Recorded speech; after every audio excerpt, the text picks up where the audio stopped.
Not the game that I go out there and die for and play every game like it's my last. Not the game.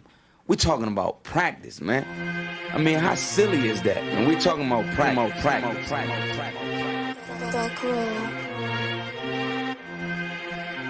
Best believe that I'm top 3. The only thing is I'm not 2 and I'm not 3. Put me anywhere other than one that is not me. It's beef, we strut a nigga block, that's chopped cheese. No peace, the butterfly sting him, that's Ali. You reach, I teach him with the handle, that's Kyrie. Machines, you hook like a Roman, that's IV. You a sheep, I'ma go, it's a difference, so watch me. You weak, all hooks, no punches, so block these. They mock me, I just show them how it goes. Try to stomach this thug life. They ring got the nose, bandana on the grip. All heads coming out the foe. Connected from Cali to New York, niggas, so let it go. Made for this, nigga, I eat bars and drink flows. Thinking you woke into your third eye peephole. Line for line, this shit too easy, it's like a free throw. Mastered the game too early, this bitch a cheat code. It ain't a game, these niggas lame, they bring a shame. If I'm with an officer, it's a number in his name. We ain't the same, you want the easy pass, tell him change his lane.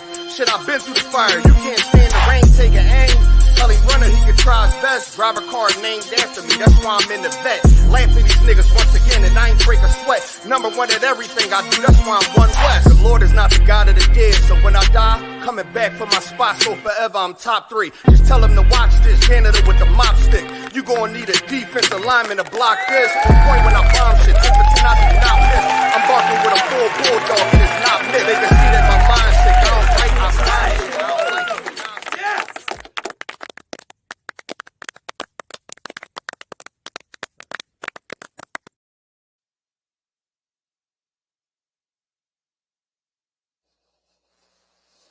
Yeah, we ain't got time for the internet messing up, man. All right, 20 people up in here. All right, we're the Israelite School of Universal Practical Knowledge. Start out at 1 West 125th Street, Harlem, New York, under Commander John Yohana. I'm Officer 5000, Mataza Pam. I'll be holding down tonight's class. Tonight is the Brotherhood class, and we're holding it down right here in Wilmington, Delaware. 1232 North King Street. Again, that's 1232 North King Street, Wilmington, Delaware. But if you live in Lower Delaware, you can go to 202 North DuPont. Is it Highway or DuPont Boulevard? Go to 202 North DuPont Boulevard. All right, and get down with the brothers down there if you down in Lower Delaware. There is no excuse for you not to be in class. We also have Salem, New Jersey. If you in Salem, New Jersey, you can get in touch with me through Facebook. Get in touch with me however you got to get in touch with me, but get in touch with me. Camden, Chester, Felton, anywhere around a 100 mile radius, you need to be up in here. All right, we got brothers. Commanding General Yohana got brothers put in position to make sure you get this truth. All right, so shout out to everybody that's up in here, man. We got Nizam Anna. Shalom, we got Jari Young Gaines, just starting paint. Shalom to y'all, Twill Williams, Ambience, Philly in the building. Princess Aitara. Forgive me if I'm messing up your name. It's Chardina or Cardina. Yeshar Banath. And we have Aitara, all right? We have Wilmington Aitara up in the building. All right, so we know that today is the Brotherhood class. Before I get started, right, I got a piece of mail. I got a letter in the mail. Why did they send this to me? I don't know. But I got a letter in the mail. And I'll just show you the actual envelope, because we got another strike, Thashiyam. So, yeah, I guess I can't say, I just can't be me, right? They trying to defeat me with community guideline rules, right? But you can't stop me though. I'll just figure out another way to still push my truth. So I got a letter from these people. Let me see if I can get it closer so you can see the name. Salaki. I'm bugging. Just so you can see the name. Right, so I got this letter, and I opened it up, because I want to see what's going on. Yeah, there you go, right there. Boom, there we go. So I wanted to see what was going on, because automatically I get triggered when I see certain things. You want to show it again or something? Yeah, I know what you. The fakeness. So I automatically get triggered when I see certain things, right? Because I'm passionate about being an Israelite. I'm passionate about my culture, about my bloodline, about everything that I've been taught about what's going on. I'm very passionate about it, right? And so when I see things that's not right, it makes my blood boil. And so when I got this, the first thing that I seen was the picture that's on the front. How many sticks is on the front? Can somebody give me that scripture where we was told to make the menorah? And if you notice, right, if anybody, I'm pretty sure everybody in this room can count. We have some studious people in this room. And if you can count, you see 9 sticks up there. 9 sticks. 1, 2, 3, 4, 9, right? Or 8. You see 8 sticks, right? Is it 8 that they have? They got the 8 sticks. Or I'm bugging. They got 9 sticks. Oh, they tweaking. They got 9 sticks, right? That is not biblical. 9 sticks on the menorah is not biblical. Right. This is what the Lord said about the menorah. Go ahead. This is the book of Exodus, chapter 25, verse 31. Exodus, what? 25 chapter and 31. 25, verse... Shalom, Hawar, what's going on? Taja Rice, what's going on? Welcome to the class. All right, so what we looking at, right, is I got this letter in the mail. And I got this letter in the mail during Hanukkah, right? And so as we're celebrating the rededication of our temple, right? That was trodden down by the Edomites. And so as we're enjoying our Hanukkah, my Hanukkah is interrupted by this piece of mail that I got. And when I got this piece of mail, automatically it's just making my blood boil. It's not sitting right with my spirit. that was super Christian. It just making my blood boil. You know what I mean? Just making my blood boil. You understand? And the reason why it's making my blood boil, because this is false. This is a false depiction of the menorah that was carried out during Hanukkah. All right, or the reason why we have Hanukkah. This is a false depiction of the menorah that was carried out by the Edomites. And you got the scripture back there? All right, we're gonna go ahead and I'm gonna stop talking, man. Go ahead. It's the book of Exodus. It's the book of Exodus. I'm up. You good? It's the book of Exodus, chapter 25, verse 31. Yeah.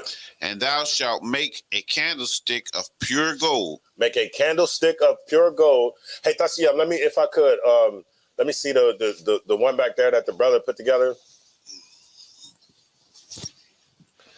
I seen y'all got a new one down there too, huh?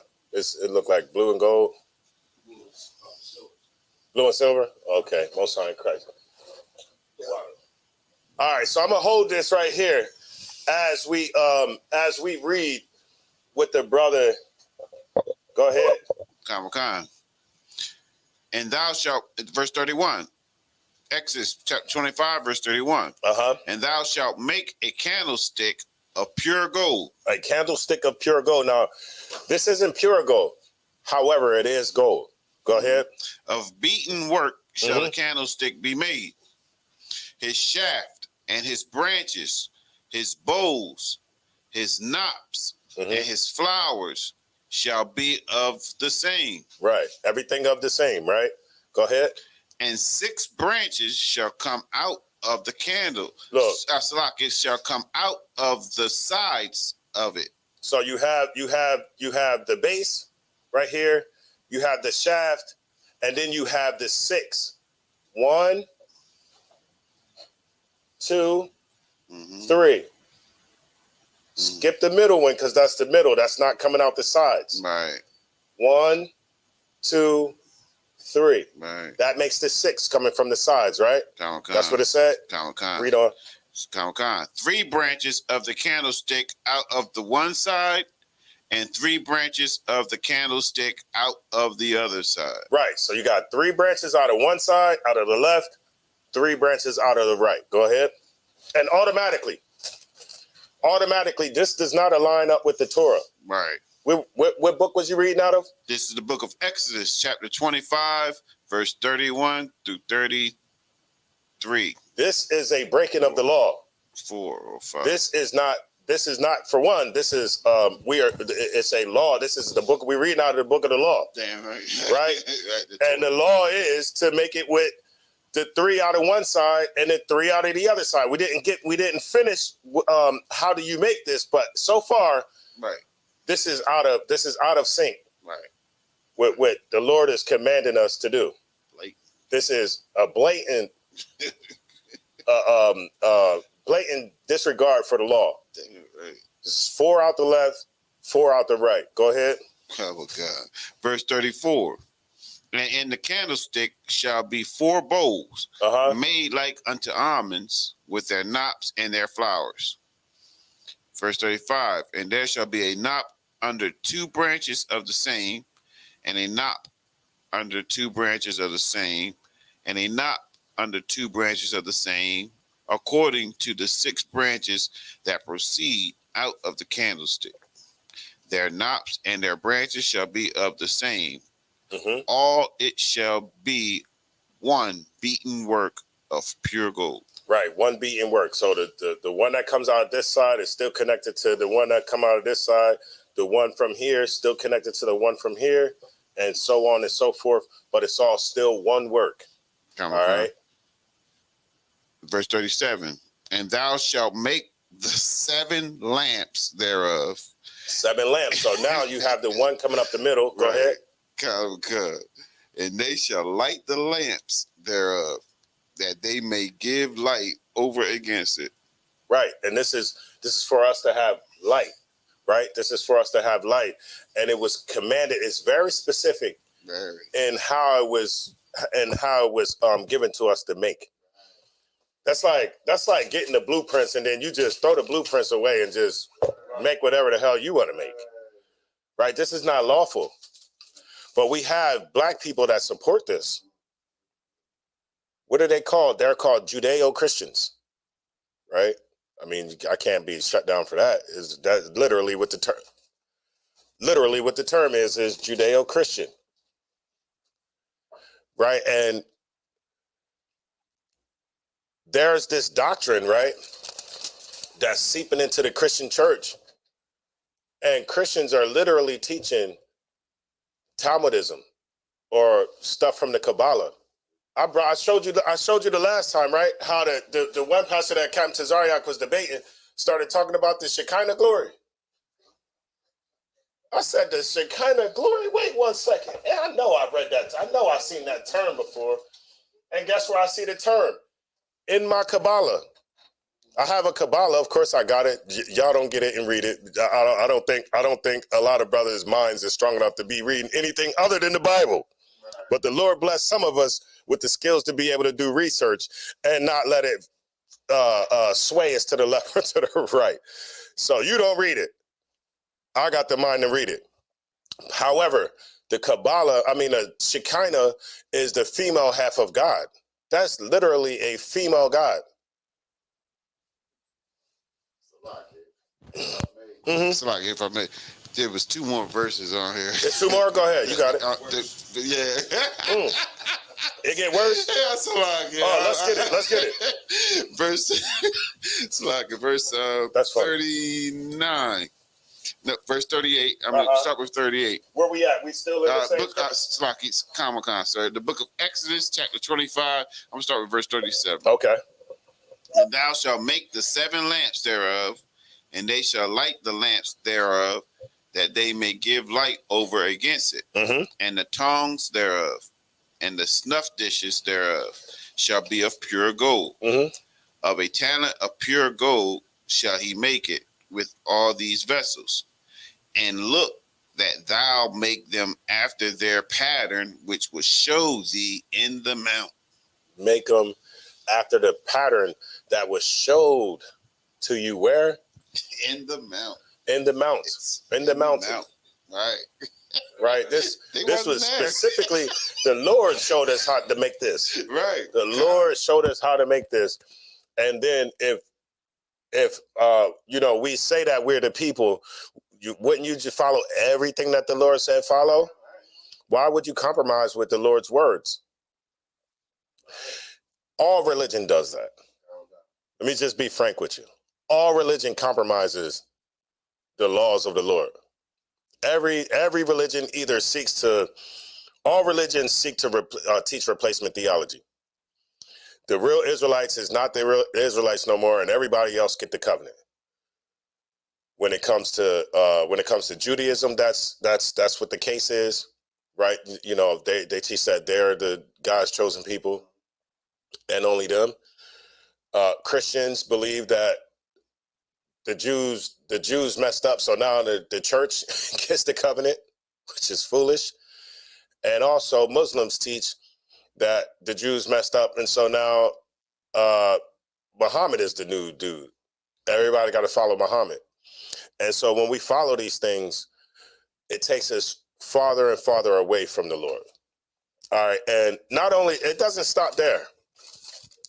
Not only is this the first thing that piqued my interest, when I opened it up, right, and I read inside of it, they giving me scriptures that's in the New Testament. I thought they ain't believing in the New Testament. I'm getting scriptures. They hit me with the Matthew 19 and 26. I just thought that was an oxymoron. I just thought that was pretty crazy. But this is what I'm getting at. So what they're trying to do is they're trying to get money.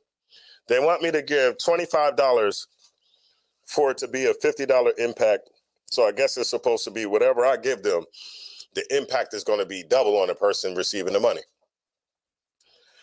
And for my money, for my generous contribution, I can get a crystal dreidel. But it don't stop there. This is the part that I'm actually getting at, right? This is what I want to show you. It says that you're all right. I got it. It tells about the story of Hanukkah. And at the bottom of this paper, after it goes through the story, it says that's what the Jewish people will celebrate during the 8 days of Hanukkah this year, right? Which we all know the Israelites from the Bible celebrate Hanukkah. It says, lighten the candle, the Hanukkah candles. We're reminded of the miraculous power of our Almighty God, who preserved his chosen people because he had chosen them for a glorious purpose that was yet to be fulfilled. Here we go, right here. And it says almost 200 years later, they're saying 200 years after Hanukkah, Yeshua, or what they say, or Jesus, the Jewish Messiah, who like a lamp is called the light of the world, was miraculously born to ultimately purchase the salvation of all humankind. Did y'all get that? It says that Yeshua was born at this time. They're still saying that Christ was born during Christmas.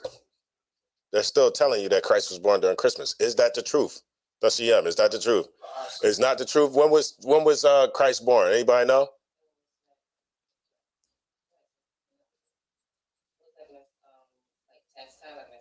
It was during the springtime. Anybody know that scripture? Yeah, where Christ was, when Christ was born. Oh, that brother got a fresh brain. Let's go.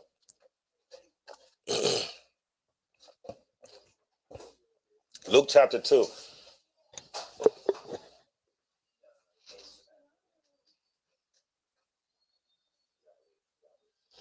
Right, so it's an oxymoron, man. They telling me that Christ is born during Christmas time. I thought that was Christian ideology, Concept. I thought it was Christian ideology. Now we're starting to find out that it's taught to them. It's taught to them. All Christians do is just regurgitate what somebody teaches. Where you want me to start? So you want me to start where? Wherever you can get me to the point. Sir. This is the book of Luke, chapter 2 and verse 8. And there was in the same country shepherds abiding in the field, keeping watch over their flocks by night. Verse 9. And lo, the angel of the Lord came unto them, and the glory of the Lord shone round about them, and they were sore afraid. Verse 10. And the angel said unto them, fear not, for behold, I bring you good tidings of great joy, which shall be to all people. For unto you is born this day in the city of David a Savior, which is Christ the Lord. So this is Christ. This is Christ being born. Read on. And this shall be a sign unto you. Ye shall find the baby wrapped in swaddling clothing, lying in a manger. Oh man, if I go down one more street and see little Caucasian Jesus is swaddled in the manger, oh man, I'm just tired of seeing it. Go home. That's all you see. All you see is Santa Claus in some of the yards and Christ in the manger in the other half. Like, we still celebrating Christmas. And then now we know black people know that Christmas is wrong, but now we making excuses. Y'all, I know y'all seen the one video where it was Captain Cesario talking to Sarnetter. They still celebrate Christmas. It's nothing in the world that's gonna make you stop. Like, okay, wouldn't being so-called pro-black in the conscious community, wouldn't that make you not want to follow after European culture and holidays? But with all that blackness, you can't seem to shake European culture. With all that blackness, go ahead. Verse 13. And suddenly there was with the angel a multitude of heavenly hosts praising God and saying, glory to God in the highest, right, and on earth peace, good will towards men. And it came to pass, as the angels were gone away from them into heaven, the shepherds said one to another, let us now go even unto Bethlehem and see this thing which is come to pass. Right. So now they want to go see Christ, right? They want to see the things that has come to pass. Go ahead. Which the Lord had made known unto us. Verse 16. And they came with haste and found Mary and Joseph and the baby lying in the manger. Right. Does it give you does it give me the time of year where it talks about, the one where the sister was talking about the tax? It was tax time. It was tax time. Yeah. This is the book of Luke, chapter 2 and verse 1. And it came to pass in those days that there went out a decree from Caesar Augustus that all the world should be taxed. And the tax time in Rome was in spring, right? It's nothing different in today's time, right? We still have the same tax time. We still have the same Senate set up the same way Rome did, the same everything. How do we know that? How do we know everything today is the same as yesterday? When it comes to Roman culture and the way Romans did things. Because these are the Romans, sir. They are the Romans. The people of today are the Romans from yesterday, right? Sir, the same. Oh snap! All up in my nose, man.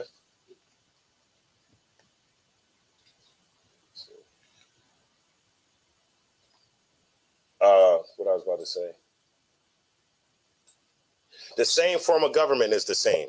The same way that's structured with the Senate being a certain amount of people. It's the same way it was yesterday. The same way they voted for one man every year. It's the same way one man is voted into power nowadays.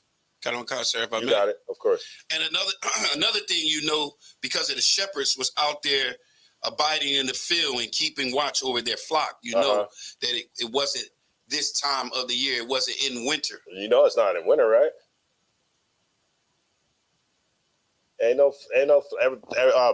Everything's hibernating and things is going on like that.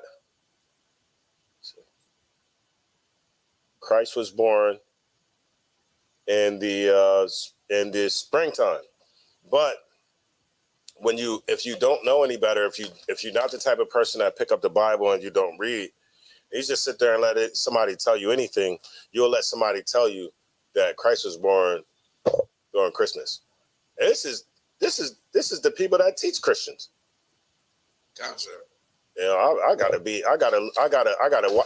watch how many times I say the name Kohal. I got another strike. Salaki. Got another strike. But they sent this to my crib. They didn't send that to my crib. All right. Somebody give me 1 John 5:11. 1 John 5:11. Shout out to everybody that's in here. Rayan and a half shell, Mariam, Nicole Davis. I know I seen Yaquata's up in here. Barakwana, Shalom, and Young Man B is Stephanie Kell. All right, if y'all got questions, of course, y'all can type them in. If we got time, we'll get to them, Lord allow. If not, we're just going to keep rocking. But feel free to chime in if y'all want to chime in. You got it. The book of 1 John, chapter 5, verse 11. Mm-hmm. And this is the record that God hath given to us eternal life. What's that first part? What it say? And this is the record. This is the record. This is not the record. I don't have my other book, my Kabbalah. That's not the record. Right. The Talmud, that's not the record. This Quran, that's not the record. This, however, is the record. This is the record. All right, now read that from the top. It says, this is the record, what? And this is the record that God hath given to us eternal life. Now, who was it given to? Us. Right, and who's the us? The Israelites. Right, the people who it was written to. It's not all people. It's not every different nationality. That makes no sense in the world, right? Because do you think that a Buddhist is going to put down the Buddhism for this? No. Do you think that with Muslims claiming to love Jesus and claiming to read this book and all that, do you think that they're going to put down the Quran? Do you think that they're going to put down this book for this one? No, they will never put this book down for this one. Right? This is the record that was given to us. And being as though it was given to us, we need to cherish this book. We don't cherish it enough. You know, as Black people, we allow people to come in and teach us the wrong things about this book. Right? You know, during slavery, people say, oh man, they gave y'all that book during slavery. And they used that to control you. Was the Bible given to us during slavery? What was given to us during slavery? It was called the Slave Bible, right? I got some facts about the Slave Bible. I got some facts. I just had to write that. I just had to write it down. I just got to find out where it's at. Slave Bible, page 68. I'm probably the only brother in Israel that got a table of contents in my precept book. Like, how organized do you want to be, man? I got a table of contents. You see how fast I went to it, Kohal, right? All I had to do was look up Slave Bible. Damn right, sir. Right, that come in handy when you're in the battle. You out there battling? Brrr, I can give you my book. Right. I can give you my book, and you can pull up the scriptures that I need. That's all I have to do. You know what I mean? I can give it to Thashem, and he can maneuver through the book. Anybody can maneuver through my book because I have what? Table of contents. That ain't saying everybody got to do it. But look, all right, so the Slave Bible, like Thashem said, this is what was given to us during slavery. And the Slave Bible is actually real. It's not false. It is something that you can buy it on Amazon right now. Go on Amazon, type in Slave Bible, and you can buy it. If you don't have the money to buy it, you can go to Google and download the PDF. PDF is readily available for download right now, as we speak. And the actual Slave Bible, the original copy, is in the Washington Museum of the Bible, where it talks about, it says that 90% of the Old Testament was removed and 50% of the New Testament was removed. In the KJV, right? In the King James. Now, I don't know who did this, but somebody went through and counted all the verses, all the chapters in this book. And they came up with 1,189 chapters in this book. That's a lot of chapters, ain't it? That's a lot of chapters. So I might have to count. I don't know if I got time to count them, but I don't know. Maybe they counted with the Apocrypha in there as well. Right, because there's 1611. And then also it says that the Slave Bible, there's only 232 chapters in there. So a bunch of it was taken out, right? A bunch of it, anything about revolting, anything about the slaves learning who they were or coming against Pharaoh or anything like that, you're not allowed to read any of that. And also Exodus was redacted, Galatians is gone, Jeremiah is gone, but they do have Ephesians 6 and 5. What's this Ephesians 6 and 5? Yeah, they took out Galatians, Jeremiah is gone, but I got Ephesians 6 and 5 stayed. Ephesians 6 and 5. What's Ephesians 6 and 5? Khan. The book of Ephesians, chapter 6, verse 5. Servants, be obedient to them that are your masters. Hey, but Tatiana, they left that in there. They left that in there. They write that in there 20 times in a row, just so you get the point. They left that in there, and that was not talking about us obeying them. Slaves, obey your masters. What does that mean? Oh, actually? Yeah. Oh, that would mean or Salaki. What is a master? Servants, obey your master. Yeah, servant. What is a master? What's another word for master? In the Hebrew? Yeah, just give me what you got. Adawan. So automatically we starting to see that it's not what they taught us. Right. It's a servant, meaning like I obey or I serve the men that's above me, which I do I have no problem with doing.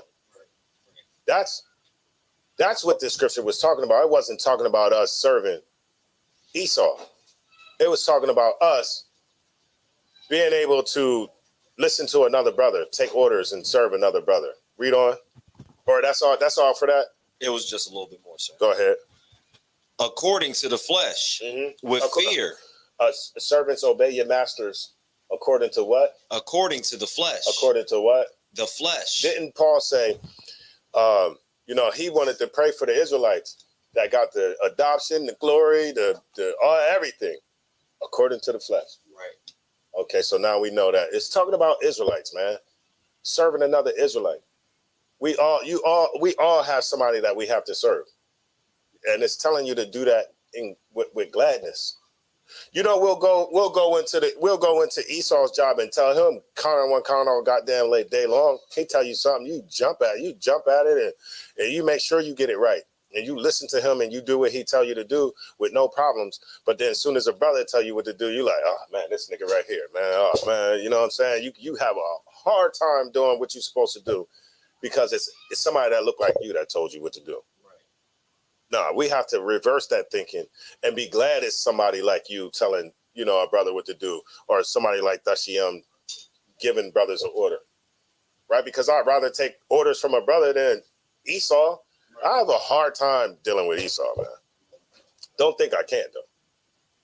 I'm wise as a serpent, harmless as a dove. But I still have a hard time dealing with Esau.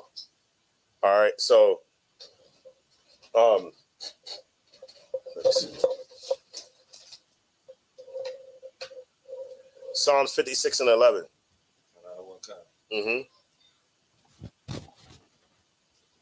So through fear is how a lot of people stay in religions. Y'all do know that, right? Fear is the reason why people won't, but not unchristianize themselves. Right. A Christian literally believes that if they hate you for any reason, they're going to hell. And it's only hate for the oppressor. They feel like they can't hate the oppressor. They're allowed to talk about another nigga that's living in the hood. They'll talk about you all day like a dog. They'll call you a heathen and everything. Oh, a heathen. You know, they'll talk about you like a dog. But when it comes, it's only with the oppressor that they have fear. Right? And because of that fear, it's the reason why people don't leave these religions. It's the reason why, because that dude, I don't even know what his name was. He was on that bench with Captain Tazariak, the black dude. He had his hat rolled up, and he was talking about the bleats. Bleat. What the hell is you talking about, man? Huh? Yeah, in the park, that dude. He will not leave that because he's afraid of them people. That dude was that. I watched that the other day. I was in the truck. I'm driving. I'm like, I'll throw on Across the Line or something like that. Keep me good for like 2-3 hours. Across the Line radio gonna keep you good for like 3 hours because they play like 30 minutes of music beforehand. So you get all the music and then you get the show. And that guy was just ridiculous. He was telling Captain Tazariak like something about a filthy mouth, and like he said damn or something. He said something about a filthy mouth. Like, you idiot. Go ahead. If I could, when you look at the title, it don't say his name. It just says Harry Rosenberg's student. Yeah. But he does say his name, and one of the things that I took from it, yeah, something. It was something weird, and one of the things I took from it was all the traditions that he learned from them that are not in the Bible. Right. Talking about washing your what did he say? You got to wake up and pray because your body leaves your body leaves it. Your soul leaves your body during the nighttime and then comes back. So you got to pray to welcome it. Look, man, that's nonsense. And because of that brother's fear of whatever he feels is going to happen in his religion, he will not leave it. Right? He will not leave it. He will not join us because of whatever backlash he's going to get from whoever his teacher is. He's never going to leave that. Right. For fear of that backlash. But you don't have to be fearful, man. Read on. Give me what you got. Concert. The book of Psalms, chapter 56, verse 11. In God have I put my trust. Let me ask y'all something in this room. Have y'all put y'all trust in the Lord? I don't want concert. Please say yes. Please say yes. And if you haven't, and you just saying yes because I said please say yes, start to do it. Start to trust in the Lord. Start to trust that. Look, man, when things happen and it's beyond your control, just trust that the Lord got you. Continue to do what you're doing, even though, like we was just talking about this earlier. Just because you come into the truth, don't think things is not going to happen. Things are still going to happen to you. The other, what was that? Yesterday or the day before yesterday, the back half of the damn house burnt down. My mom's ceiling fan don't work. You know how it is in these old houses, man. Ceiling fan don't work.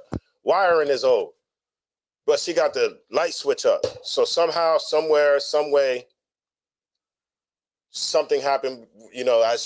Because the firemen came and ripped down everything and sprayed a million gallons of water up there.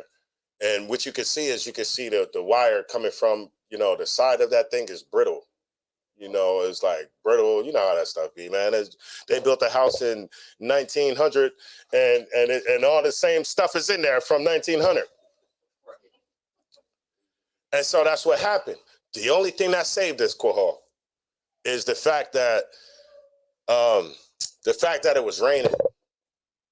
So that must have been last night or the night before. The fact that it was raining that night, the other night, and it was like torrential downpour. And so it kept it from blazing.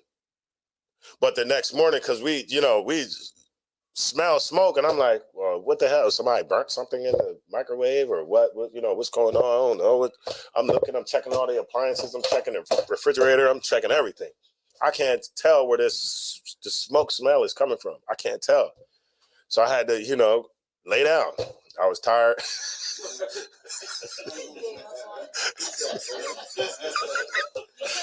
You know what I mean? I had to put my trust in the Lord. I smell it. I smell it. Literally, I can't find out the cause. I can't find out the cause. I'm like, I just don't know. Lay down, wake up, still smell it. But I can see from the outside of the house, I'm thinking like when I first left out the house, I thought it was something like, okay, well, maybe it's one of them fires from Canada or something like that because I could smell it outside of the house. Turn back towards the house, but now I can see, you know, little bit of smoke. Little bit of smoke. I'm like, what the? Wait a minute. You know what I mean? Go back to my mom's. I go back. I'm looking around. Kyle comes home. She start doing her blood pressure or whatever. So we got to do our blood pressure every day and all that. And then I happen to look. I just happen to stick my head in there to crack a joke or say something. And I'm like, that smell is back here. This is where the smell coming from. Like, Mom, the smell is back here. Look around the room. I see like a bubble from the paint. See like a bubble from the paint, seen that. And then I seen like up in the corner where the two drywalls meet, where the drywall meet, border, right? The border of the drywall and where the wall meets, it's just like a little blackness right there. And so I'm like, yeah, so now I know what's going on. And I guarantee you it had to be no less than maybe 15 minutes later, 20 minutes later, that thing cooked. We could hear some sizzling up in that joint. Sizzling. You know, like, have you ever heard like a wood, like how wood burns? It has that crackling sound. There's no fire there, but it's crackling. I touched the wall right there, that joint hot. And so, you know, my first instinct is, you know, of course, the nigga in me was like, well, maybe I can make it down to the school to get the fire extinguisher. Bust a little piece of the wall, just shoot it up in there. But, you know, the Lord was like, nah, don't do that. Call the 911. So we had to do it that way. And I had the oppressor as the devil. Hey, I'm getting saved with the oppressor as the devil. Come on, man. Nah, we can't do it like that. You feel me?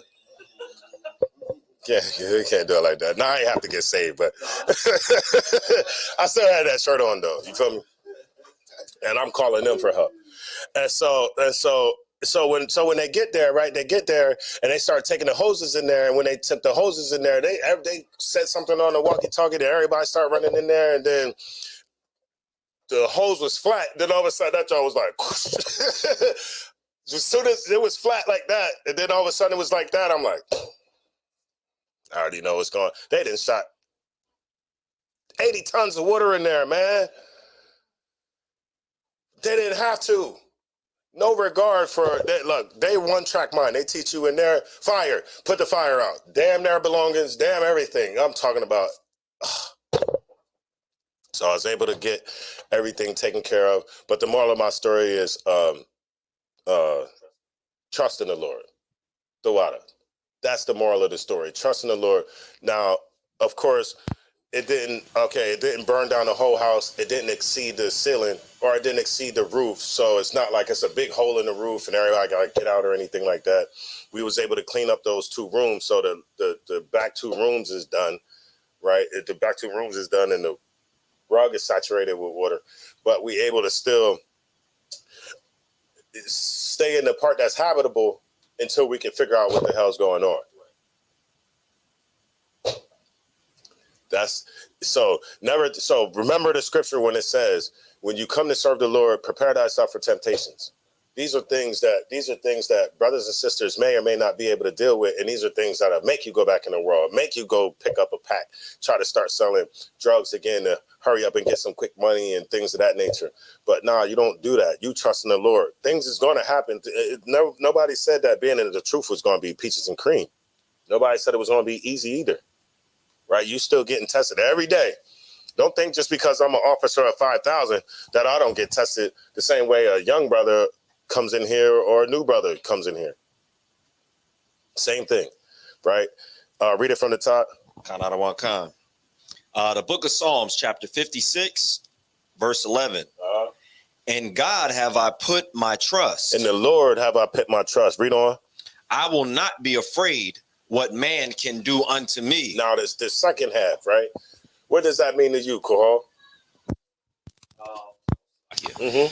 That means Salakia, if I could paraphrase the verse that reminds me of you got it, precept, when it says, fear not him that can kill the body, but him that can destroy the body and soul in hell. That's what that reminds me of. So fear the Lord, don't fear men. Don't go off the precepts of man. Follow the Lord and his commandments. Why are we so afraid to come up with our own, to come up with the doctrine of truth? Come up with our own doctrine. Which is the truth. Why are we so afraid to learn the truth? Why does it have to be what we learn in theology school? Every nigga go to theology school think he's smart. I swear to God. I swear. Everybody who go to I don't know why I said that, but everybody who goes to theology school swear they smart, and literally is the dumbest person ever. Literally are not they're not smart, because it's almost like your smarts is deceiving you. You're only smart in what's actually wrong. You're only smart in actually what's wrong in the damn scriptures. You notice how how long we've been going with this whole debate stuff, and you've never seen nobody beat the school. And when Captain Tazariak wins, it's a win for all Israel. Because they can't come up because their doctrine makes no sense.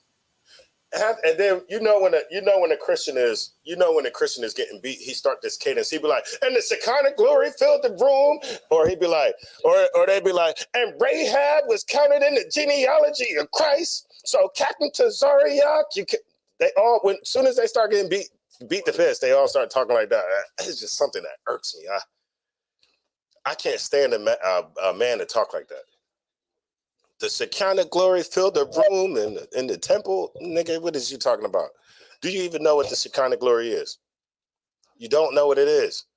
The Shekinah, like I always say, the Shekinah is the female half of God. That's a female God. It is a female God that's on the bottom of the Kabbalah tree. So when black people are saying this stuff, we don't even understand that we're bringing in the doctrines of Satan. We're bringing in Satan. Y'all ever heard of the satanic verses that's in here? You said the satanic verses? Satanic verses that are in here. You can Google that on your own time. There are some satanic verses that are in the Quran where Satan was somehow the God of this book let Satan talk. Yeah, that's crazy. That's crazy. I'm like, what the hell is going on here? It's talking about the some flying cranes or some weirdness, but it's nonsense. And that's what's going on. We can't be afraid. Of course, we have to put our trust in the Lord, and we can't be afraid of what people are going to do to us for following the truth. Of course, when you come in and you start following the truth and you put that headpiece on, Kohal, people are going to demonize you. They're going to say, he's a black Hebrew Israelite. He's a, what else they call us? All the different bywords and proverbs and all the stuff that they call us. That's what they're going to say. And if you're weak, you'll be afraid of that. You'll be afraid of losing your job. You'll be afraid of somebody calling you anti-Semitic on the internet because maybe your job can find out. Or now you're going to camp. Now you're going to camp. You're going to camp like this because you're afraid somebody from your job going to walk by. You at camp like this. You at camp like this. You hoping that nobody see you. Why? Because you're afraid of what a man can do to you. You're afraid of what they're gonna do to you. You're afraid of the repercussions that's gonna come to you because of what you believe in. And nobody else is afraid to show what they believe in. Oh man, this is so lucky. Why does this seem like it's leaning? Can somebody take this before the whole thing come crashing down and embarrass me on live? It is leaning a little bit. Yeah, the whole thing come crashing down. I'm looking crazy. So don't be afraid, right? Don't be afraid. Shalom to everybody that's checking in or just now coming in. All right, so we're going to get the next one. 2 Timothy 1. Give me 2 Timothy chapter 1.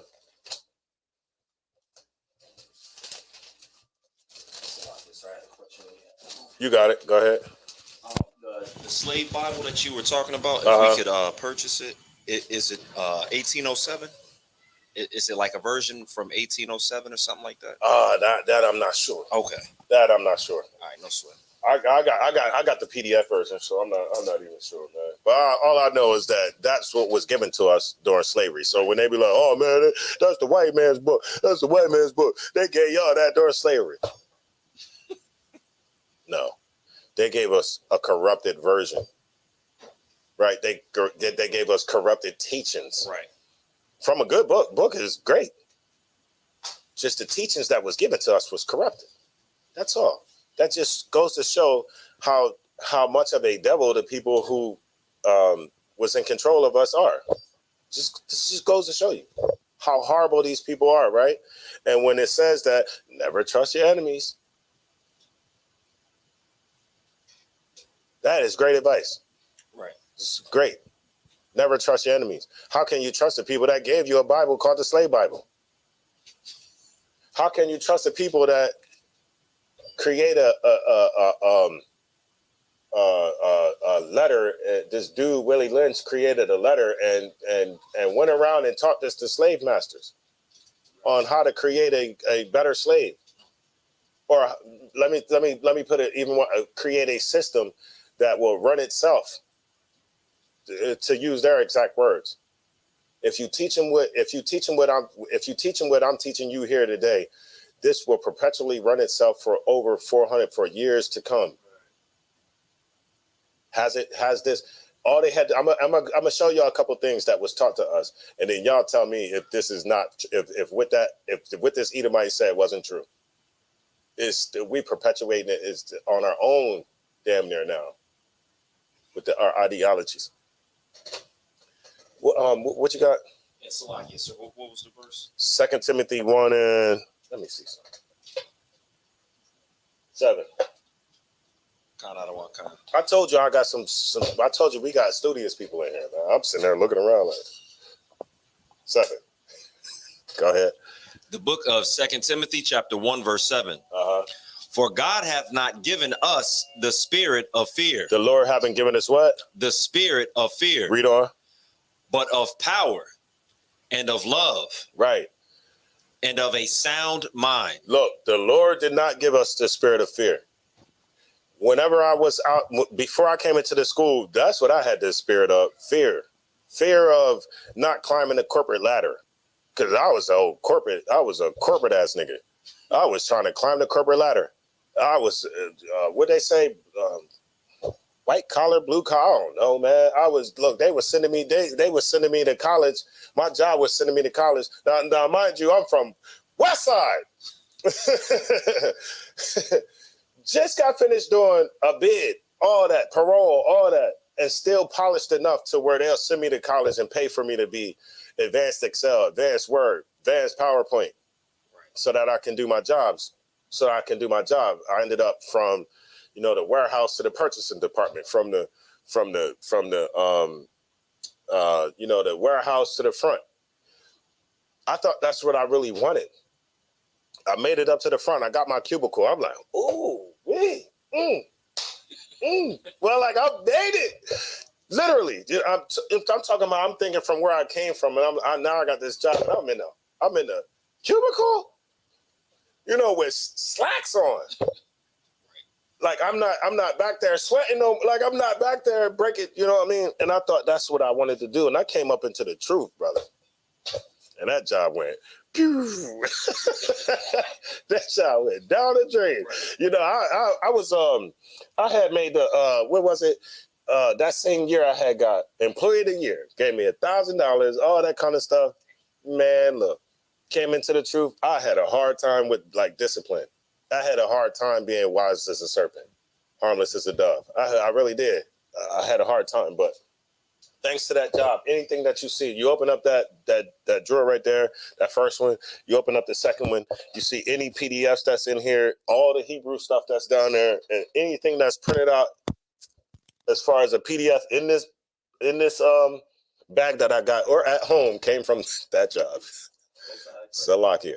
And they came to me, they said, I mean, we print things out. The HR said, we print things out, but you print out whole books. She said, you print out whole books. And, the things that you're looking up on the computer, I mean, we use our computers on our free time, but, the things that you're looking up is very alarming. Because I'm looking up real Jews, this, that, I'm young with zeal. Young with a lot of zeal. It says, for God has not given us the spirit of fear, right? But of power. So when you come in here, you understand what power is or what power means. Before here, we don't understand what power is or what power means. We understand what power is as it pertains to the people who rule over top of us. We see their power, but we don't understand power belonging in our hands. I didn't understand me having the power until I came in here, and then I understood what was going on. That changed the way I talked to them, the Edomites. That changed the way I dealt with them. That changed the way I handled them. That changed the way I maneuvered, changed everything. I started growing, because, I was one of them low cut hair. I was one of them low cut. I'm talking about shape up tight. Shape up tight. It's one of them. And then I started, they even started noticing something was going on. Right. I started growing my hair out, braids, all that kind of stuff like that. So it says, for God has not given us the spirit of fear, right? Which a lot of black people today have. A lot of black people today, a lot of Hispanics today have this, and a lot of Native American Indians have the spirit of fear, right? So much so that, a lot of times Spanish people won't even band with us because they be thinking they close to white. How many Spanish people have you met that swear they was an Edomite? Like, you do know we going back to the same block, right? And so, but now you're starting to see, we all starting to get this sense of, we're in the same position. When we went out there, what's going on, Hebrew? Shalom. When we went out there to clothe the flock, when we went out there up in New York, they loved the presence that we had there. When we showed up, Quahal, and we marched down there, boom, boom, boom, boom, boom, those people was like, thank you, thank you. I'm just hearing people say, thank you, thank you, thank you, thank you. I seen one Spanish sister was crying. A lot was going on, like through our pain and through our struggle and through everything that's going on, we're starting to unite. And that's good, right? It wasn't like that before. It wasn't even like we starting to see Negroes unite. We starting to unite with each other. And because we're able to unite with each other, now we can start uniting with our Hispanic brothers and sisters that we've been in the damn hood with since forever. And Native American Indians. Read on. But of power and of love and of sound, Salakia, and of a sound mind. Right, and of a sound mind. What does that mean, of love and of a sound mind? Salakia, would of love be according to the everything, law, statutes, and commandments? Everything according to the law, everything according to this book, right? So of love. So we have that spirit now to want to treat a brother correctly, right? To not want to sleep with your wife, not want to do the things that is going to put me in jeopardy with the Lord. Right? Put me in jeopardy with you. Right now, we don't do those things. In here, I can leave my wife with you. I can leave my wallet with you, and I don't feel like, and I'll never say that I can't, because I've always been taught I can. And what I've seen is I'm able to. I can leave my wallet. Brother kid drop something, and we'd be like, hey, whose phone is this? Hey, whose is this? And that damn thing is sit up there sit forever until somebody put it in one of these bins or something, and then it just whatever. You don't have to worry about those things. You don't have to worry about that in here. That gives you a peace of mind. So now we can focus on the things that we need to focus on. I don't gotta turn around to see if I gotta punch somebody in the mouth or check somebody because you trying to holler at my rib or something. Nah, you don't have to worry about that in here, right? Because the Lord gave us the spirit of love. Read on, and no, the spirit of love and of a sound mind. What's the sound mind? Salakia, sir, would that be like a sober mind, like vision? I'm definitely leaning more. I'm more inclined to that. It's been a minute. It's been a minute since I've seen this. So I'm gonna give you the exact sound mind.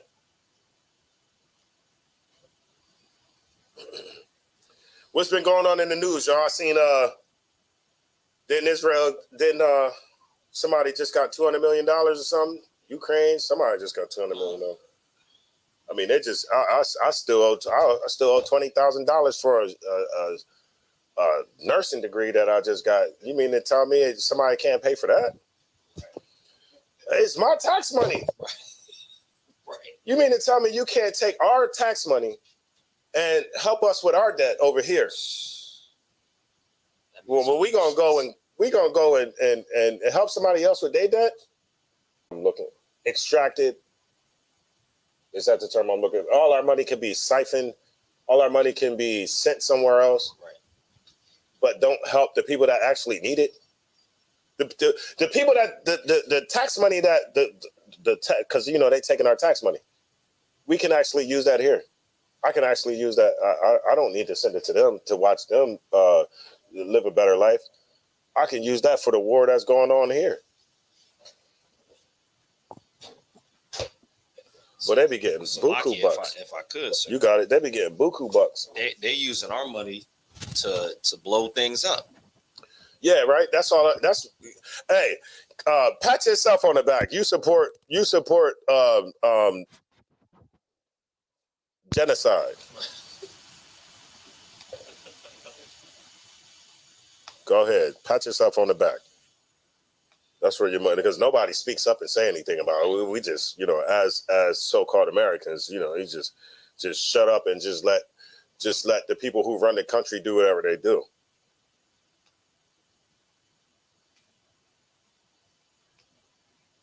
Y'all, give me 1 second. Gems, shalom, sound doctrine, right?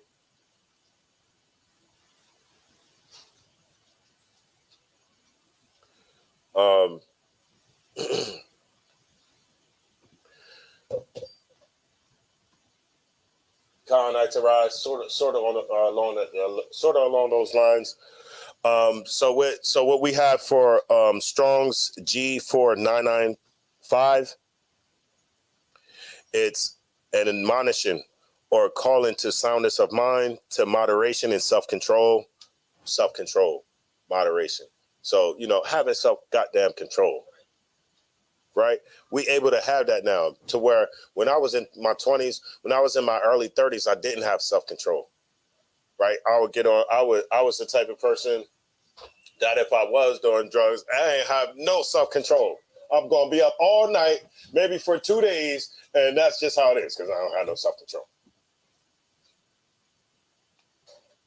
right? But now we have self-control, right? If you're a Christian, you're taught not to have self-control, right? In Christianity, you're taught not to live by anything, to do what you want to do. I think Creflo Dollar, and somebody correct me if I'm wrong, he said, you sinning against the Lord if you keep the commandments. I said, Negro, what is you with? You know how you flick the pages so fast, you got, no, lick your face. What nigga, what the? What page is that on? What page is that on? Come on, man. This Negro said, you sinning if you keep the law, statutes, commandments. We got to stop living like that. We got to stop having that spirit of fear, because that's all that is. It's just a spirit of fear. It's just a fear to go against what's been taught. It's a fear to go against mainstream Christianity. It's a fear to go against what America's taught or what the oppressors teach you. And one thing that I'm going to show you right here is you have to go against everything they taught you. Right. Everything. What I'm about to read, it's the Willie Lynch letter and the making of a slave, right? And, you know, of course, any book that comes out like this, they'll tell you that it's not real. They'll tell you that, I don't know if that's real. You know, they always tell you that it's not true. Well, how the hell did it? Whoever wrote this was very clever. Whatever fake person put this together, it was very clever, and it also pertains to the times of today. Just like the protocols, y'all know that they say the protocols of the protocols of the elders of Zion. They said that's a fake book. Come on now. You read the damn book and you see it talks about world domination, and then you just sit back and think critically and see who's dominating the world and how is it being done. The book is a blueprint. That's what it is. It's a blueprint.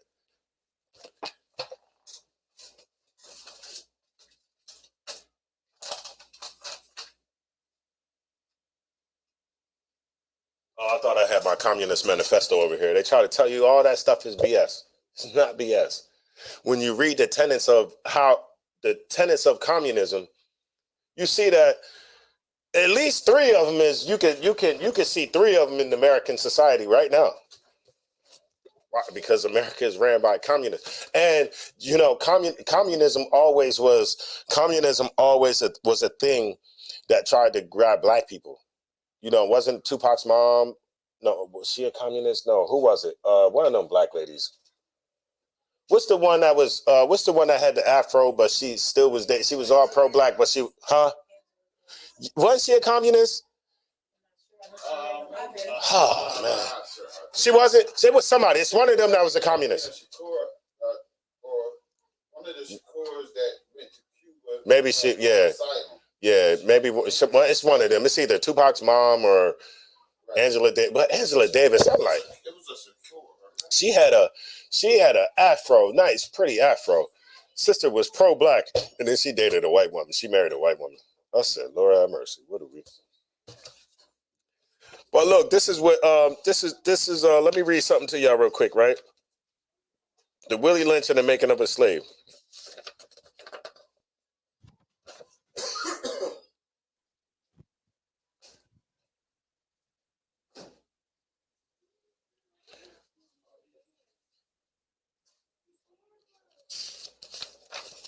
Let me get to it real quick. So it says this actually was a speech. It says it's a speech that was delivered by a Caucasian slave owner, William Lynch, on the bank of the James River in 1712. It says this. Listen to what he says. It says, ancient Rome would envy us if my program is implemented. As our boat sailed south on the James River, named for our illustrious king, whose version of the Bible we cherish, I saw enough to know that your problem is not unique. While Rome used cords of wood as crosses for standing human bodies along its old highways in great numbers, you are here using the tree and the rope on occasion. Does anybody know what that means? Or did y'all hear that? Let me read it again. It says, while Rome used cords of wood as crosses for standing human bodies along its old highways in great numbers, so you know they crucified people. Same way they crucified Christ. You are here using the tree and the rope on occasion. So the same way they're saying the same way they hung you up on that cross is the same way you're being hung up on the tree. You got it. I think I know because canal wheels be turning. I think watch this. confirmation that the Roman Empire didn't fall. It actually just separated. Right. It's not because we're dealing with the same Romans today. Right. The empire, as far as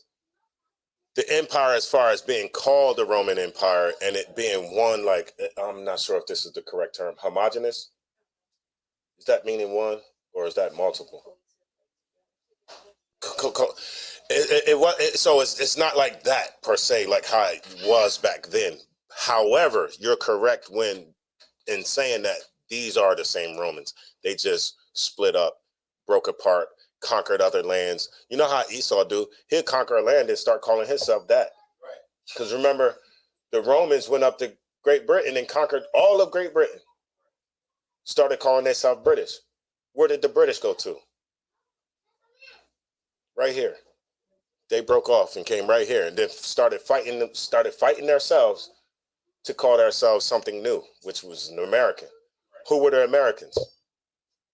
You look at an old dictionary, American is it says American is the copper-colored race, now associated with the people that live here now, or the new inhabitants of this place.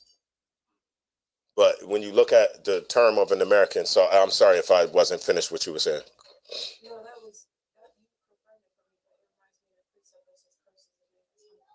That's where I was going. See, I told you she was going. I already know. See? See, I already know. And so the Romans, they went up to Great Britain. Then in the 7th century, some of the Romans went up to Poland, up to Germany, up to that way. One of the famous families that I always talk about, and I'll never let it die, is the Colonimus family. Y'all remember that? The Colonimus family was one of those families that came out of Rome came out of Italy during the 7th century and did what? They're considered the fathers of the Hasidic movement. Hasidism. Hasidism is the ones with the black hat, the ones that be around the presidents. They also have a group called Chabad Lubavitch. I'm going to leave it at that. I'll let you do your research on Chabad Lubavitch. Remember the name, Chabad Lubavitch. Do your homework on Chabad Lubavitch. Let's start there with Chabad Lubavitch. All right, so y'all just do that. Do your research on them. Of course, that's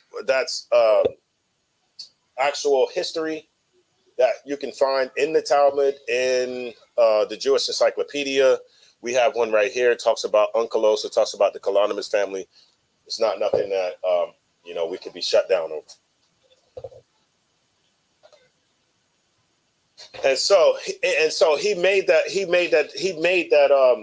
actual correlation of the Romans and how the Romans crucified people on the cross, and how that same thing is being done today with black people on a tree, right? Because it's the same thing. If you remember, even I remember coming into the truth, and I was confused a little bit. Remember where it said that Christ was hung up on the tree, right?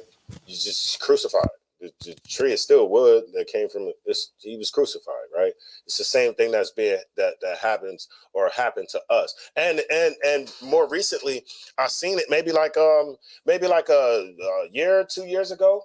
There was a couple hangings. I know y'all remember it popped back up. There's a couple hangings close. Yeah. So it's still happening. It says the black slave, after receiving this indoctrination,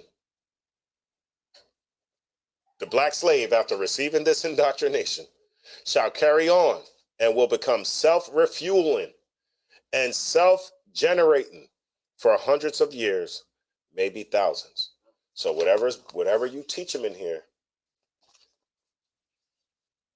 it will become self-refueling. So let me show you some of the things that it said. So let me show you what was taught, and this is the part that keeps the slavery perpetual, or actually refueling itself. It says, don't forget, you must pitch the old black male versus the young black male. It says, hold on, Don't forget, you must pitch the old black male versus the young black and the young black male against the old black male. You must use the dark-skinned slaves versus the light-skinned slaves, and the light-skinned slaves versus the dark-skinned slaves. You must use the female versus the male versus the female. You must also have your white servants and overseers distrust all blacks, but it is necessary that your slaves trust and depend on us. They must love, respect, and trust only us. Now, is that half of Black America today? That love and trust the oppressor. They feel like the oppressor got their best interests at heart. Then when a young Negro like you come along, a young Negro like me come along, they ain't trying to hear that. Why ain't they trying to hear it? Half of the people that you're talking to, a little older than we are. Now you're starting to see the old versus the young dynamics. We start telling you that Martin Luther King, goddammit, that dream was horrible. His dream turned into black people's nightmare. Right. But you can't tell that to somebody that's over 50-something or 60-something because they have a love for Martin Luther King. Nigga, how are you going to say that? Literally, they'll come to, what? They'll talk to us like, you know what I mean? How the hell are you going to say that? He fought for this and he fought for that. I know y'all didn't heard, I can remember being on the school bus and calling somebody dark-skinned an African booty scratcher. Right. Tell me you ain't heard that. Right. Or somebody dark, somebody dark tell somebody light they damn near white or yellow and all that kind of stuff like that. That's what we do. We start hating on each other so much so that, was it Kodak Black? It was one of them rappers, dark-skinned rappers that said they don't want a black baby. Who was it? That's horrible.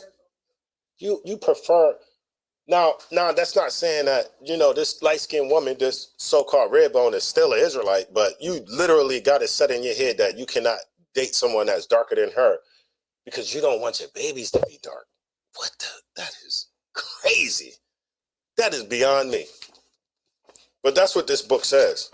And it says if you do that, if you teach them this, that slavery will refuel itself. Tell me it ain't refueling itself. Perpetually. Self-generating. That's what's going on right now. It says, let's make a slave, the origin and development of a social being called the Negro. So ooh, you can't make this stuff up. First of all, we need a black nigger man, a pregnant nigger woman, and her baby nigger boy. Second, I will use the same basic principle that we use in breaking a horse, combined with some more sustaining factors. So they're already telling you that in the first, you need a black man, a woman, and their baby. And they're going to show you how to break them. They're going to show you how to break them. And they're going to use the same principles that you would use to break a horse. So when so when a horse is in its natural element, it's doing what it do what a horse was made to do. But as soon as you get that person that comes and shows it captivity, you're breaking that horse.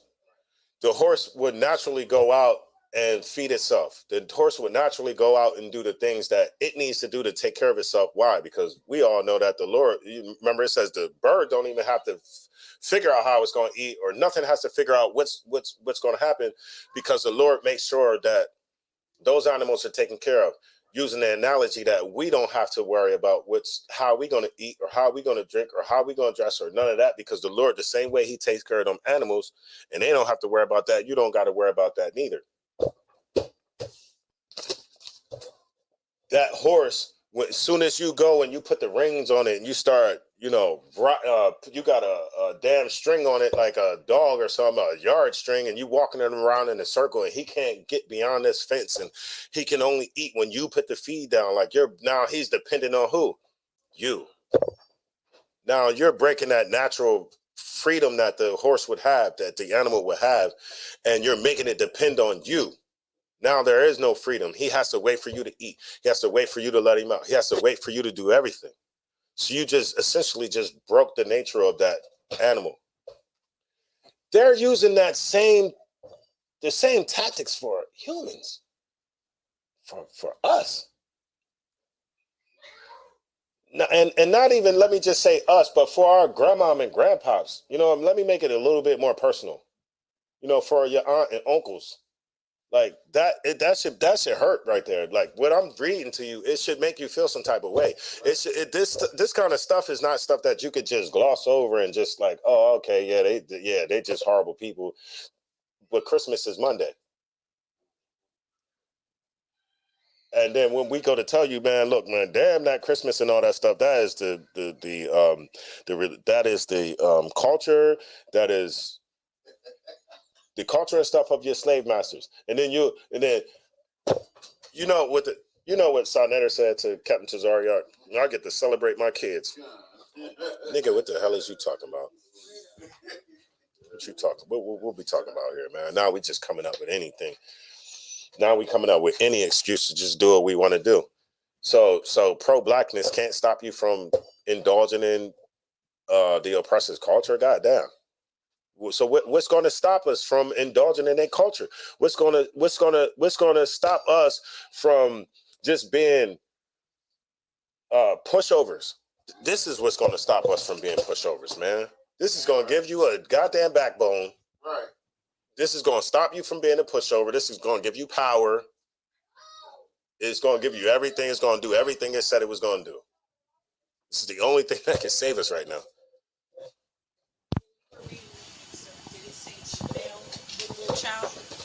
It said, I got you.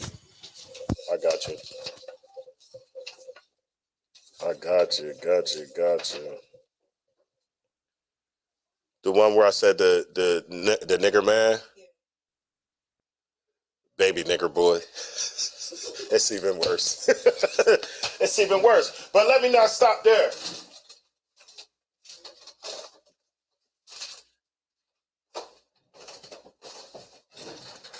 Let me show you something. The same people that came up with that came up with this in the 70s and the 80s, man. Came up with this is the nursery rhyme to soothe their kids and make their kids go to sleep. That's a nursery rhyme. It just all it did was change to the 10 Little Monkeys. Yeah, and we all sang that goddamn song. I can remember singing that all happy and what they say, jovial. Oh, that's how happy I was. I was jovial. Let me see something real quick. Let me see something real quick, man. Let me make sure I ain't tweaking. Sometimes I'll hear a word. I was jovial. Singing 10 Little Monkeys. Not knowing that I'm singing about my damn self, man. That's horrible. That's super horrible. Right? All right. So that's what they said that they need. And then they said, so this is the principles on how you do it. Both the horse and the damn. Okay, so y'all know what the word is, right? Y'all already know it's nigger. I'm gonna switch it up for black. Both horse and black are no good to the economy in the wild or natural state. Both must be broken and tied together for orderly production. For the orderly futures, special and particular attention must be paid to the female and the young offspring. So they always put emphasis on females, right? And the kids that come from the females. Both must be crossbred to produce a variety and division of labor. Both must be taught to respond to a particular new language. Psychological and physical instruction of containment must be created for both. So y'all know I'm not going to keep going on, but you know what they did was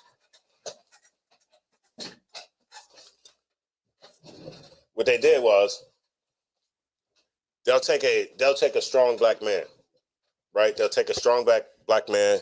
They might even take all his clothes off because you know Esau is sexual deviant. So they'll take his clothes off. Now he may be raped, he may or may not be SA'd, So, Batasiala gonna make sure you said it right there. Right, you got it. So you might be SA'd. You might be SA'd. Literally, Kwayaswan, you might be SA'd in front of everybody. He might spread your cheeks open and SA you right in front of everybody. I know it sounds horrible, y'all, but look, we grown-ups. Now, if that don't happen, right, another tactic that they would use was still take your clothes off, but they would tie half of you to a horse, half of you to the other horse, send them in 2 different directions. You then ripped in half. You ripped in half. Now, what was the purpose of that? They take the strongest one, the one that all y'all respect, and he show you that he's nothing to him, to the oppressor. What is everybody else going to do? Man, he didn't did that to such and such and such and such. God, man, well, I can only imagine what he'd do to me. Let me put my head down and work. Let me put my head down and do what I got to do. And so now what's happening? The woman, remember they said that it's based on a woman. So what the woman is going to do is the woman is in fear of that happening to her child. She's not going to teach him to be the strongest nigga. He's not going to be strong. You know who's going to be strong? The woman's going to be strong. She's going to teach her daughter to be mentally strong and focused. And she's going to teach that man, that boy, to be docile. To yes, sir. Yes, boss. Why? Because she don't want to see him die. She don't want that fighting spirit in him because she don't want to see her son die. She want to see her son live. So she's going to teach him where he needs to be taught to live. And what is that? Christianity. Right? That's a docile man. A strong man can't be in Christianity. And I'm only saying that, y'all know, because of what Christianity teaches and all that kind of stuff. It teaches you to love every damn body. So that's what she's going to teach you. She's going to teach you the tenets of Christianity without even knowing that's what she's doing. It says, take the meanest and most restless nigger, strip him of his clothes. Ain't that what I just said? In front of the remaining male niggers or male blacks, the female and the black infant. Tar and feather him. Tar is hot. You just, right? You can't, if I'm not mistaken, if tar is cool, you can't even tar somebody. You can't even use it because when it cools, it's that's it. It's like, it's done. I've seen tar been put down, it's real hot, but once it cools, it's done. It's molded into whatever it's supposed to do. So that got to be horrible in itself, to tar somebody, right? To put some hot tar and put feathers on them. What is the point of that? What is the point of that humiliation? Right? Tie each leg to a different horse in opposite directions. Set them on, damn, I forgot this part. Set them on fire and beat both horses to pull them apart in front of the remaining niggers, or blacks. The next step is to take a bullwhip and beat the remaining black male to the point of death in front of the female and the infant. Don't kill him though. Put the fear of God in him, for he can be useful for future breeding.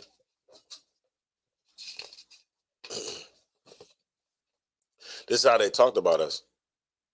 We reverse nature by burning and pulling one civilized black apart and bullwhipping the other to the point of death, all in her presence. By her being left alone, unprotected, with the male image destroyed. The ordeal caused her to move from her psychological dependent state to a frozen independent state. In this frozen psychological state of independence, she will raise her male and female offspring in reverse roles. For fear of the young male's life, she will psychologically train him to be mentally weak and dependent but physically strong. Because she has become psychologically independent, she will train her female offspring to be psychologically independent. What have you got? You've got the black woman out front and the black man behind and scared. Again, what do we have? You've got the black woman out front and the man behind and scared. This is a perfect situation for sound sleep and economics. So the reason why this is being taught, so that the oppressor can sleep at night. He wants to be able to sleep at night. He don't want you crawling up in there and try to slit his damn throat while he getting a good night's rest. But he knows he don't even got to worry about that. He ain't even got to have a fence up. He ain't got to have guards. He ain't got to have none of that. Why? Because he already taught all of y'all what he needed to teach you psychologically. He didn't taught that mom that, and the mom is teaching you that. And so now I know I ain't got to worry about Jim Bob, because Jim Bob is 300 pounds, 6'5", but Jim Bob is soft as a baby's, Jim Bob, what they say, a gentle giant. I hate when somebody, don't say that about me. I ain't no goddamn gentle giant. Don't say that about me. Because I start feeling like Jim Bob. I'm coming in the house. I ain't Jim Bob. Salakia says. You're saying that they're continually perpetuating. Because just today, I saw something on TikTok, and I wish I would have saved it, but it was something to the effect of how my husband wants me to treat him. And he's trying to lift like something heavy, and the wife comes. It's something that he was supposed to be doing, and she comes up and takes care of it. Right. That's how. What they're trying to portray is that's how the husband wants, the woman to take control of the situation. Oh man. In social media. But on social media, right? And a lot of cases, we got these roles. Okay, there's things that women feel men should do and all that, and that's just nonsense too. Like if you I'm gonna just leave that alone. Let me leave that alone. All right, so because you gonna have people.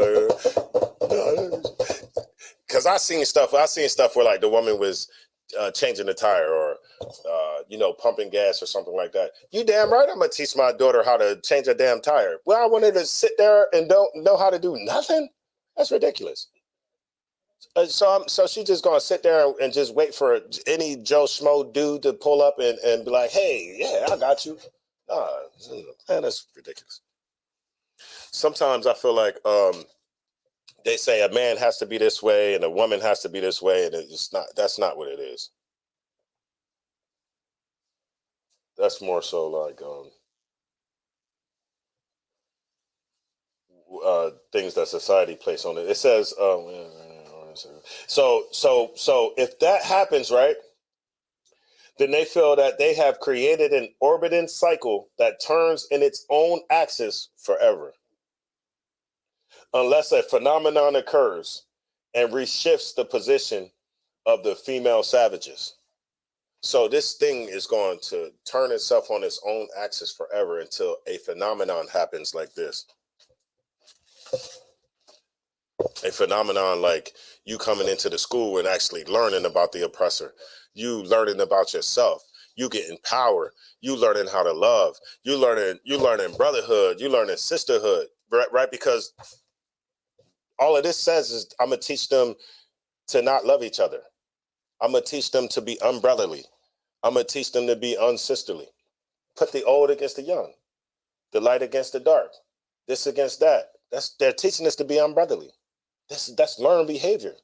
But if we can get back to actually loving one another, guess what? The title of this class is called Brotherhood Leads to Rulership. And of course, when I say brotherhood, it encompasses sisterhood, but that's what leads to rulership. That's how we gonna rule. How we gonna rule if all of us is into different stuff? We can't rule if all of us is in different stuff.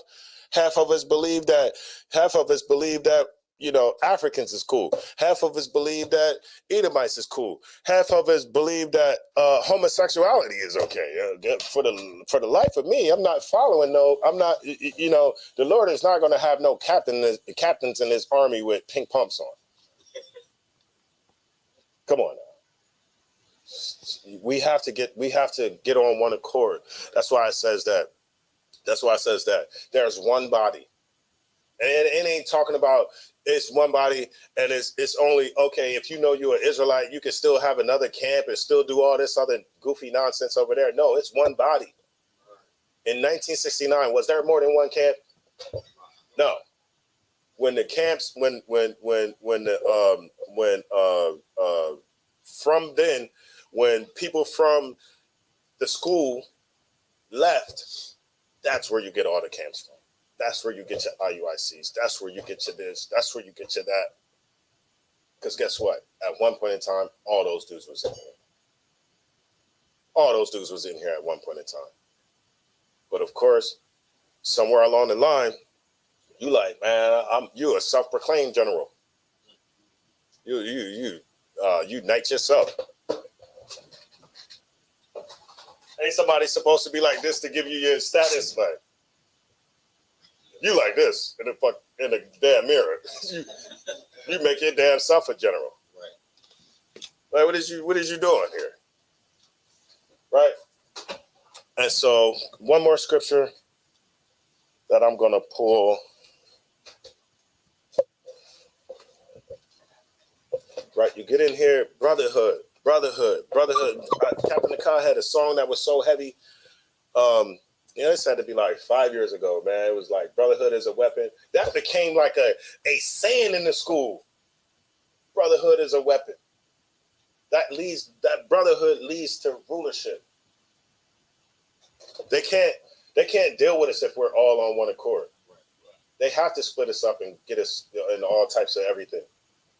Because do you understand how strong we would be if we all was like, we all Israelites, all black, all Negroes in America said today we Israelites, and this is what it is. We Jews, and this is what it is. We all gonna follow this. We all gonna damn Christianity, damn all the other two religions.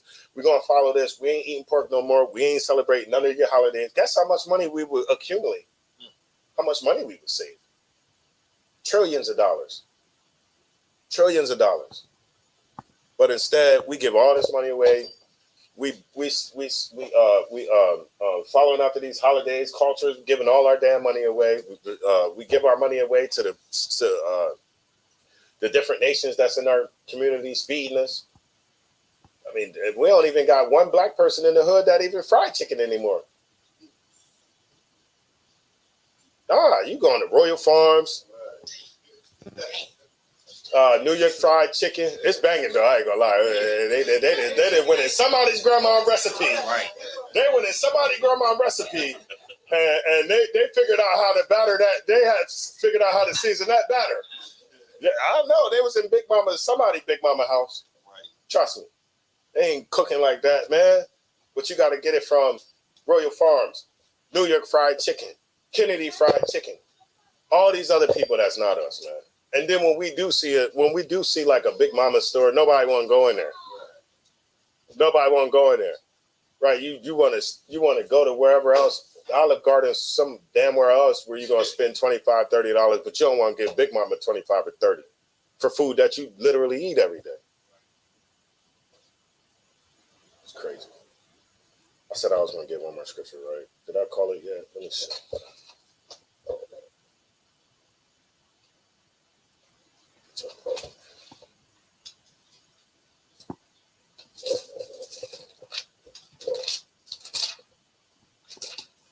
Y'all bear with me.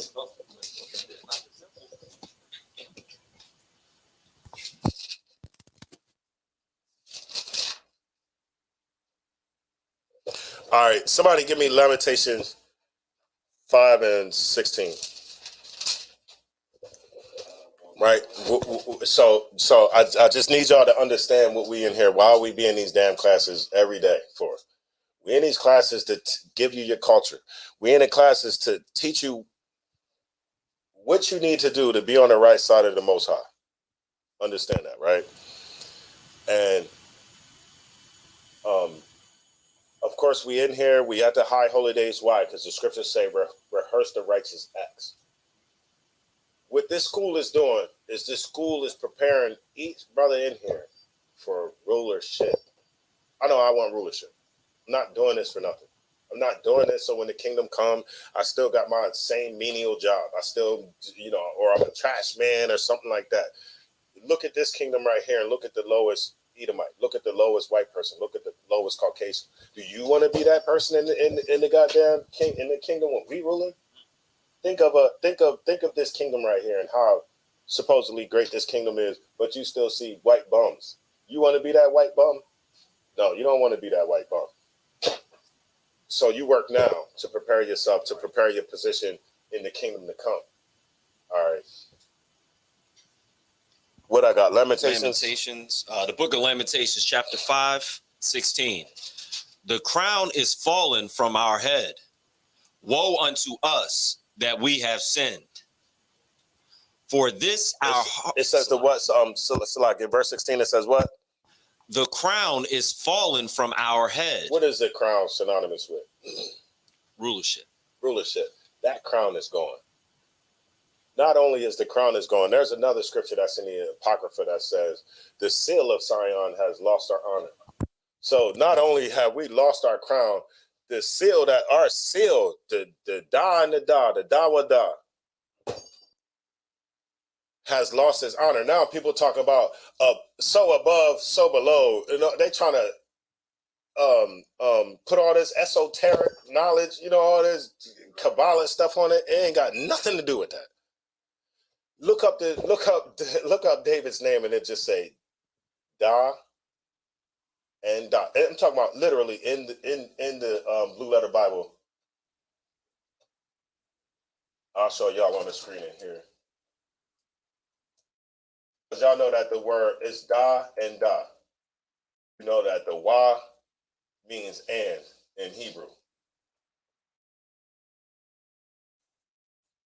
So you're literally saying the Da and Da. That's his name, Da and Da. Da wa da. But that has lost its honor. People talking about they associating the Kabbalah with it, above and below, and maybe like, you know, like your mind and your higher self and your lower self, all this goofy. Like, come on, man.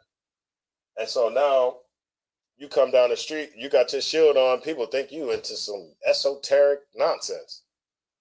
But it has nothing to do with that.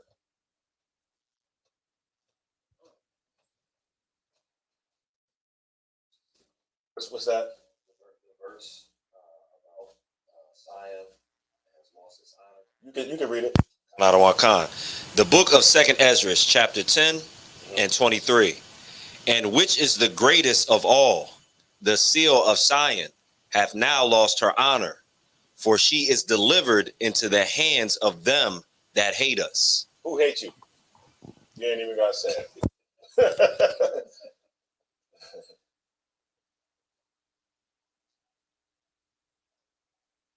David.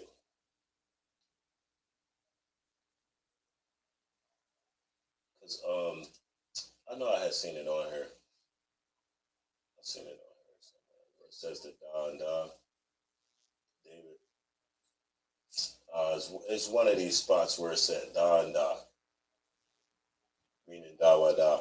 But either way, could you read that scripture one more time from the top? The book was 16. Yeah, the crown. The book of Lamentations, chapter 5, verse 16. The crown is fallen from our head. Right. The crown is fallen from our heads. We all understand that. We see the position that we in today. The point of this school and Commander General Yohana's job and what he had taught all of us to do is to work for that crown and to help brothers understand how to work and what they need to do to get that crown back. I'm trying to be one of the ones that Christ is. Remember in the Apocrypha it says that, you know, there was one taller than the rest that was giving crowns to every man that like deserved them. Right. That's what I'm working for. I'm working for that crown. Understand? Read on. And it says, woe unto us. What does that mean? What does woe mean? Destruction. Destruction to us. Read on. Woe unto us that we have sinned. Right. Because we've sinned. That's the reason why this crown fell off. So what do we have to do to get the crown back? Anybody? Keep the commandments. It's very simple. All you got to do is do everything that the Christians is telling you not to do. You be okay. They tell you, because they're not going to, they're just going to tell you not to follow no laws and stuff like that. Just follow the laws. Right. Do what they're telling you not to do. Right. And with that being said, I think we got everything. Unless anybody has anything in here, man, I'm going to go ahead and pass the class over to Precinct Officer Mataziala.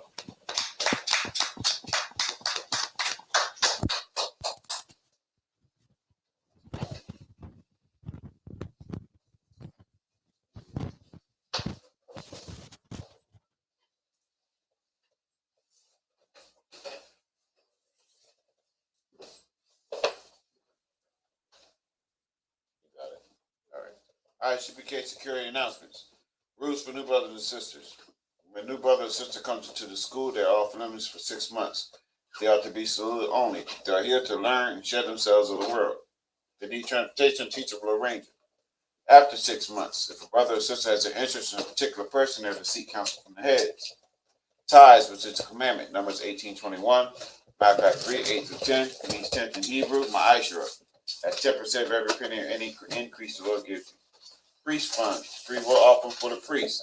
It's not mandatory. It's whatever amount you like to donate. Upcoming holy convocations. We have the Feast of Purim, which is February 22nd and 23rd. All right. And also continue to prepare for the Passover if you haven't made all your preparations for the Passover, which is April 20th. Right. And y'all brothers got the link and everything, so you can book your rooms, all that kind of stuff. Most correct. If anyone wants to be a trooper in school, start wearing all black boots, shirt, pants, headband, and scarf. With that being said, men of Israel, Elijah, we need to stand. Men of Israel, Elijah, Shabbat, Elijah, Barak, Yahweh Hashem Yahshua Barakatam. Yazmatah, Sarge, we need to turn. We're going to get a sister courtesy salute. Sister Elijah, we need to stand. Men of Israel, Elijah, Shabbat, Elijah, Barak, Yahweh Shamar Alatham Hashem Yahushai. Yazmatah, that's dismissed.